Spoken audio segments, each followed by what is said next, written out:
আপনারা দেখছেন নিউজ তৎকাল 24, সময়ের সাথে খবরের সাথে আপনাদের পাশে নিউজ তৎকাল 24। নমস্কার, নিউজ তৎকাল 24 এর পর্দায় আপনাদের সকলকে স্বাগত। আপনাদের সাথে আমি দেবব্রত। দেখে নেব বিশ্বে ঘটে যাওয়া বিশেষ কিছু সংবাদ। মার্কিন প্রশাসনের নতুন আর্থিক ও তেল নিষেধাজ্ঞার কঠোর হুঙ্কার দিয়েছে যুক্তরাষ্ট্র। জবাবে ইরান আন্তর্জাতিক বাজারে কঠোর প্রতিক্রিয়া ও পাল্টা ব্যবস্থার হুঁশিয়ারি দিয়েছে। যুক্তরাষ্ট্রের ট্রাম্প প্রশাসন H-1B ভিসার জন্য ফি বাড়ানো এবং অন্যান্য কিছু ক্যাটাগরির ভিসা পর্যালোচনার নীতি ও কঠোর শর্তের প্রস্তাব বিবেচনা করছে। মস্কোয় ভারতের পররাষ্ট্র মন্ত্রীর সাথে বৈঠকে রাশিয়া ভারতকে নিয়মিত জ্বালানি ও প্রয়োজনীয় রাসায়নিক সার সরবরাহের দৃঢ় আশ্বাস প্রদান করেছে। ইউক্রেন ও রাশিয়ার মধ্যে চলমান যুদ্ধের মাঝে ইউক্রেনের নতুন কোনো নির্বাচন অনুষ্ঠান দেশকে আরো সংকটে ফেলবে বলে মন্তব্য করেছেন দেশটির প্রেসিডেন্ট ভলোদিমির জেলেনস্কি। ল্যাটিন আমেরিকার কলম্বিয়া শক্তিশালী ভূমিকম্প এবং বিশ্বের বিভিন্ন অঞ্চলের সাম্প্রতিক জলবায়ু পরিবর্তনজনিত দুর্যোগের কারণে লাখ লাখ মানুষের জন্য মানবিক সহায়তা আহ্বান জানানো হয়েছে। সেমিকন্ডাক্টর ও নতুন প্রযুক্তির সুরক্ষায় প্রয়োজনীয় বিরল মৃত্তিকা উপাদানের সাপ্লাই চেইন নিশ্চিত করতে আমেরিকা, অস্ট্রেলিয়া এবং অন্যান্য পশ্চিমা দেশগুলোর মধ্যে নতুন জোট ও বিনিয়োগ চুক্তি স্বাক্ষরিত হচ্ছে। ডেমোক্রেটিক রিপাবলিক অব দ্য কঙ্গোতে প্রাণঘাতী ইবোলা ভাইরাস মহামারী আকারে ছড়িয়ে পড়ায় জাতীয় সংঘের স্বাস্থ্য সংস্থা জরুরি আন্তর্জাতিক সহায়তার আহ্বান জানিয়েছে। আন্তর্জাতিক ত্রাণ তহবিলের অভাবে সোমালিয়ায় খাদ্য কর্মসূচি বন্ধ হতে বসেছে, যা লাখ লাখ শিশুর জীবন ঝুঁকিতে ফেলছে। নিউজিল্যান্ড সরকার 16 বছরের কম বয়সী শিশুদের জন্য সোশ্যাল মিডিয়া ব্যবহার নিষিদ্ধ করার প্রস্তাবিত বিল সংসদে উত্থাপন করার সিদ্ধান্ত নিয়েছে।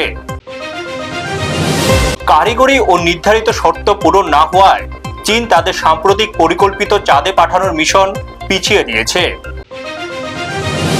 2040 সালের মধ্যে গ্রিনহাউস গ্যাস নির্গমন 90% কমানোর নতুন ও কঠোর প্রস্তাব অনুমোদন করেছে ইউরোপীয় কমিশন। সুদানে আভ্যন্তরীণ সামরিক সংঘাতের কারণে মানবিক সংকট চরমে পৌঁছেছে। আন্তর্জাতিক দাতা গোষ্ঠী দ্রুত সহায়তার হাত না বাড়ালে দেশটিতে নজিরবিহীন দুর্ভিক্ষের আশঙ্কা করছে জাতিসংঘ। জেমস ওয়েব স্পেস টেলিস্কোপ বাসযোগ্য অঞ্চলের কাছাকাছি নতুন একটি সৌরজগতের বাইরে থাকা গ্রহের সন্ধান পেয়েছে, যেখানে জলের বাষ্পের পরিস্থিতি লক্ষ্য করা গেছে। গবেষণায় দেখা গেছে আন্টার্কটিকার প্রধান হিমবাহগুলোর বরফ গলার হার আশঙ্কাজনকভাবে বেড়েছে, যা বিশ্বব্যাপী সমুদ্রপৃষ্ঠের উচ্চতা বৃদ্ধির প্রক্রিয়াকে ত্বরান্বিত করতে পারে। বিশ্ব ব্যাংক ও আন্তর্জাতিক মুদ্রা তহবিলের প্রতিবেদনে বলা হয়েছে, আগামী 3 থেকে 5 বছরে এআই এর বিস্তারের কারণে প্রযুক্তি নির্ভর শিল্পগুলোতে কর্মসংস্থানের ব্যাপক পরিবর্তন আসবে। সীমান্ত সমস্যা এবং কূটনৈতিক সম্পর্ক স্বাভাবিক করার লক্ষ্যে ভারত ও চীনের বিশেষ প্রতিনিধিদের মধ্যে 25তম পর্যায়ের গুরুত্বপূর্ণ বৈঠক বসেছে। বাংলাদেশের রংপুরে একই পরিবারের 4 সদস্যের মৃত্যুর ঘটনায় চাঞ্চল্য ছড়িয়েছে। 22 আগস্ট রাতে একটি তালাবদ্ধ বাড়ি থেকে অবসরপ্রাপ্ত শিক্ষক, তার স্ত্রী ও 2 সন্তানের মরদেহ উদ্ধার করে পুলিশ। কানাডার সঙ্গে বাণিজ্য নিয়ে কড়া অবস্থান নিয়েছে আমেরিকা। কানাডার বেশ কিছু পণ্যের ওপর 50% পর্যন্ত শুল্ক আরোপ করেছে ট্রাম্প সরকার। ভারত আফগানিস্তানের টি-20 সিরিজের সব ম্যাচই হবে দিল্লির অরুণ জেটলি স্টেডিয়ামে। এই সিরিজ আফগানিস্তানের হোম সিরিজ। শেওয়ার আয়ারেরা ঘরের মাঠে এওএ সিরিজ খেলবেন। হকি বিশ্বকাপ থেকে বিদায় ভারতের। মরণমার্জন ম্যাচে আর্জেন্টিনার কাছে হেরে গেল হরমনপ্রীতদের দল।